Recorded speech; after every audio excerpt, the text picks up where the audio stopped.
Why do they call it a driveway when we park our cars? Call it a parkway where we drive our cars. Makes you think.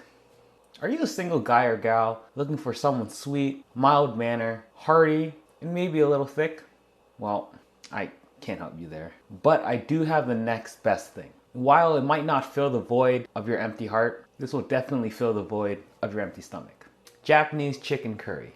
Compared to a lot of the other curries that you're probably familiar with, this one is milder, sweeter, and I think, in my opinion, one of the easier ones to put together.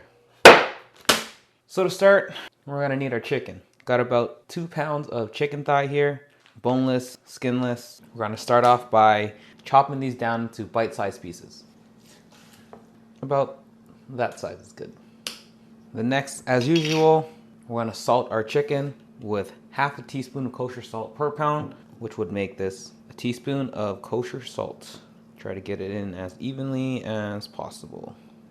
We'll put this aside and we'll prep the rest of our ingredients. All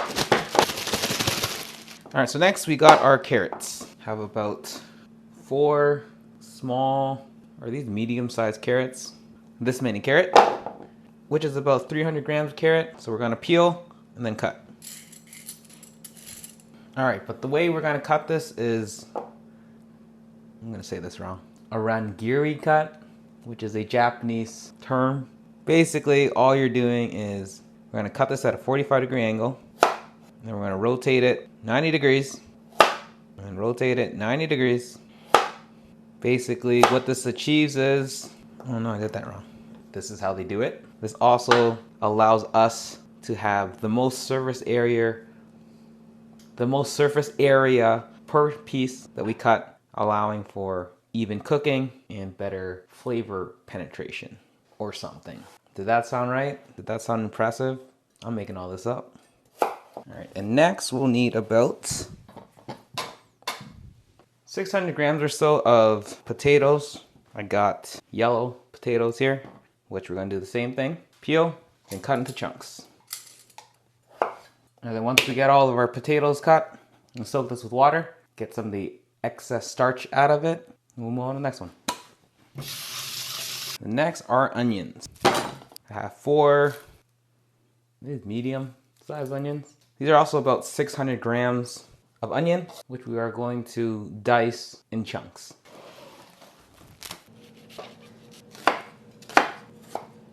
All right, so now we have our onions chopped up and our other stuff ready to go. We can move over to the stove. All right, so of course you're gonna need a pot. I have this high wall cast iron enameled pot I like to use. First, we're gonna start off by searing our chicken. Give it just a little bit color and gives us a nice base for a nice fond for our onions and everything else. That's the way. So over medium high, we'll warm this up. We'll get a little oil in our pot. Now once our oil starts to smoke up a little bit, we know our oil and our pot is preheated.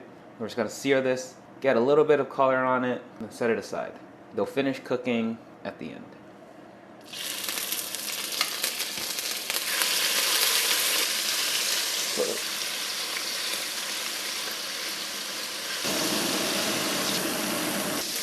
Alright, so that's it for our last batch. Now we have this chicken infused oil.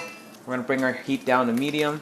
And about a tablespoon of rice wine. This will help deglaze our pot.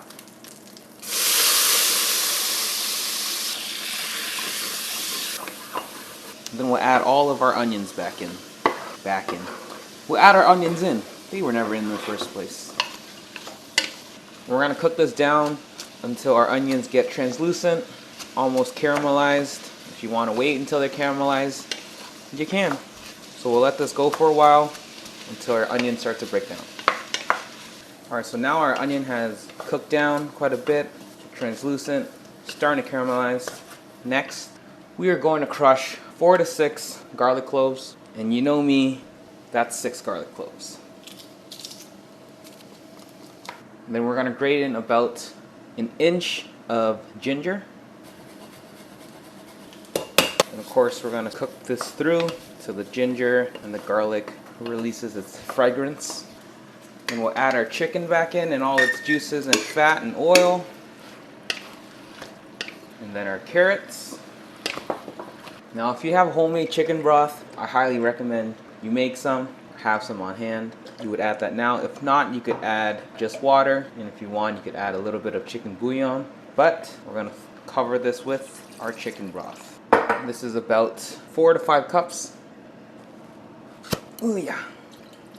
To add to this mixture, put a tablespoon of honey, then 2 tablespoons of soy sauce. We're gonna bring this to a boil and put it down to simmer and let it simmer for about 20 minutes or so. So while we wait for this to cook through, we could boil some eggs for some soft boiled eggs. And this is definitely the hardest part of this recipe. We're gonna start off with a pot. We'll get some water boiling. And while waiting for our egg water to boil, we can start to see that it's starting to boil, and we have some of this chicken, what is this, scum? That sounds terrible. Whatever you want to call it. Some of this fat and the not scum. You just fish some of that out. Fine mesh strainer of some sort. And we'll get this to a simmer. So our water is boiling for our eggs. Just take a little spoon and gently drop them in. I'm going to turn the heat down so they could simmer. Then we're going to time 6 to 7 minutes depending on how big your eggs are, how much water you have, how runny you want it. Obviously the more runny, less runny. 6 to 7 minutes is a good guideline. And occasionally stir the water. This should help, hopefully, keep the yolk in the center, or so I've heard. Guess we'll find out. Alright, so that's been about 6 minutes now. Hopefully these turn out right. Now all we're going to need to do is run cold water over this. This will help it stop cooking, and then we'll set it aside until it cools down. Alright, we've been simmering along for about 20 minutes now on this. Now we'll add our potatoes. Cook our potatoes through. Should take about 10 to 15 minutes or so. This pot's getting full. So now looking at this ain't no curry. This looks like a soup. Well, because we need our curry roux. So to make our curry roux in a pot, we're going to need about 50 grams of unsalted butter. Put this pot on medium. And once our butter starts to clarify a little bit, the milk contents are starting to separate, we could add 1/4 cup of all-purpose flour, which will let this cook through. Once the raw flour smell is gone, pretty good, we are going to add a tablespoon of Garam Masala, a tablespoon of curry powder. This is a basic curry roux for all your curries, which means you don't need to run out and buy those blocks of curries anytime you want curry. And if you want a little bit of heat, you could add some cayenne. Got a 1/4 teaspoon of cayenne here. And that's basically it. This is what we'll use to thicken up our curry once our potatoes are finished. Would you look at that? Our potatoes are finished. 205, they are good to go. So we'll add in our roux. We'll stir this all in. And you can simmer this down until you get a consistency you like. If you like it super, super thick, you could just make more roux. But this seems to be pretty good. We're gonna do a taste test to see how this is. Some salt.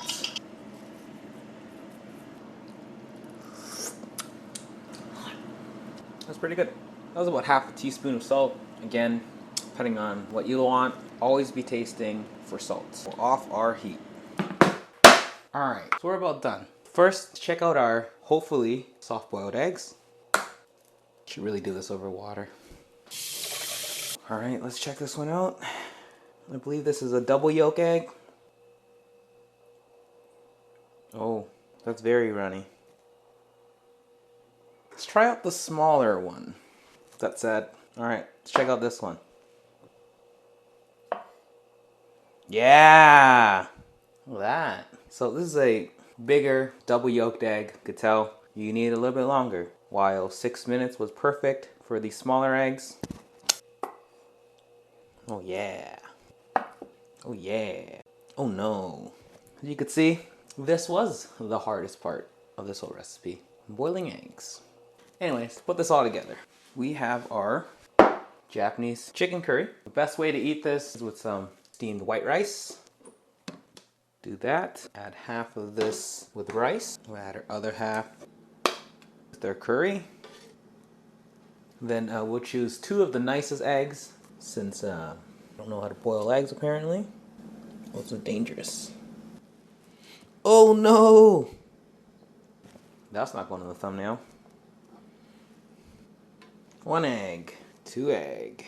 And lastly, if you got some pickled ginger, this works really well to contrast the richness of everything. And finally, just some finishing salt on our egg, bring out the eggy flavor. That's it. So there it is. Not the prettiest of plating, but I just know how to eat. Speaking of which, this chicken, some rice.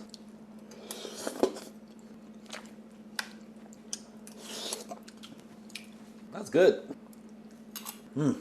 This has it all. So stop your search. You got something right here that's sweet, mild manner, hearty, and a little thick. Because you don't need nobody. You're a whole person. And you got a whole pot of Japanese chicken curry to yourself. Because that's all you need. You don't need anyone.